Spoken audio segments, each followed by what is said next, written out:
Hello dear viewers, আসসালামু আলাইকুম। আজকে আপনাদের মাঝে আলোচনা করব তারাবাইম সম্পর্কে। কিভাবে এই তারাবাইমগুলি চাষ করবেন এবং কতদিনে এই তারাবাইমগুলি বাজারজাত করতে পারবেন তা নিয়ে কিছু বিস্তারিত আলোচনা করব। ভিডিওটি শেষ পর্যন্ত লক্ষ্য করে দেখবেন। সো ভিউয়ার্স, এই তারাবাইমগুলি কিভাবে ফিড খাবার ছাড়া আপনারা চাষ করতে পারবেন। এই মাছগুলি পুকুরের প্রাকৃতিক খাবার খেয়ে দ্রুত বড় হয় এবং বৃদ্ধি পায়। সো ভিউয়ার্স, এই তারাবাইমগুলি ফিড খাবার খাওয়ানো ছাড়া কোন পুকুরে এই মাছগুলি চাষ করতে পারবেন? ভিউয়ার্স, এই তারাবাইমগুলি চাষ করতে হলে আপনার যে পুকুরে কাদাযুক্ত পুকুর আছে, আপনি চাইলে ওইরকম পুকুরে এই মাছগুলি চাষ করতে পারবেন। তাহলে এরা কাদাযুক্ত পুকুরে থেকে নিজের খাদ্য নিজেই সংগ্রহ করতে পারবে এবং কোনো খরচ ছাড়াই এই মাছগুলো খুব তাড়াতাড়ি বৃদ্ধি পাবে।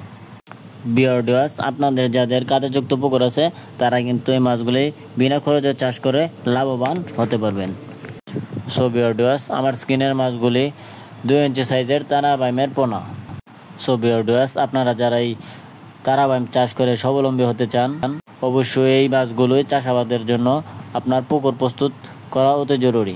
আপনার পুকুর প্রস্তুত করতে যা যা করণীয়: 1 কেজি হাড়ে চুন দেবেন, 1/2 কেজি টুইস্ট পেপার, 250 গ্রাম ইউরিয়া সার ব্যবহার করবেন। তাহলে কিন্তু আপনার পুকুরটি মজুত হয়ে গেল।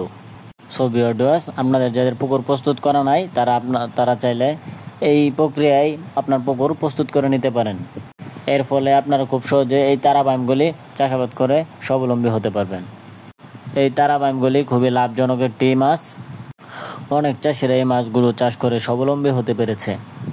যারা এই মাছগুলো চাষ করতে চান আপনারা প্রতি শতাংশে 1000 পিস মাছ কালচারের জন্য দিতে পারবেন। সো ভিউয়ার্স, আপনারা যারা এই তারাবাইমগুলি সংগ্রহ করতে চান তারা অবশ্যই আমাদের স্ক্রিনে দেওয়া নাম্বারে যোগাযোগ করে খুব স্বল্প খরচে এই মাছগুলো আমাদের কাছ থেকে সংগ্রহ করতে পারেন। আমরা সারা বাংলাদেশে 64 জেলায় এই মাছগুলো বিনা খরচে সরবরাহ দিয়ে থাকি।